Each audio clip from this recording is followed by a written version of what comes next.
আমি এমন একটা পর্যায়ে এসে দাঁড়িয়ে আছি যেখানে আমি কিছুই করতে পারতেছি না। না পারতেছি পরিবারের মানুষের স্বপ্ন পূরণ করতে, না পারতেছি নিজের স্বপ্নগুলো পূরণ করতে। আসলে একদম জীবনটা আমার থমকে গেছে।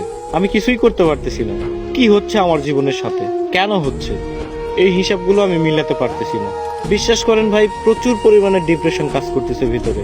আমি অনেক ডিপ্রেশনের মধ্যে আছি। আমার জীবনের সাথে কেন এগুলো হচ্ছে আমি নিজেও জানি না।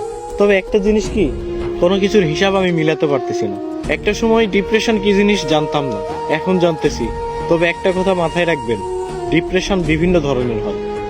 শুধুমাত্র প্রেম বিচ্ছেদের কারণেই যে মানুষ ডিপ্রেশনে ভোগে, বিষয়টা এমন না। সবচেয়ে ভয়ানক ডিপ্রেশন হচ্ছে ফ্যামিলি প্রবলেম। হ্যাঁ, এগুলো আপনারা বুঝবেন না। যারা মধ্যবিত্ত পরিবারের, একমাত্র তারাই বুঝবে। ডিপ্রেশন অনেক কঠিন একটা জিনিস। এখান থেকে সহজে কেউ বের হতে পারে না, কেউ ডিপ্রেশন কাটিয়ে উঠতে পারে না। তবে আলহামদুলিল্লাহ, ধৈর্য ধরে আছি, ভালো কোনো একদিন আসবে।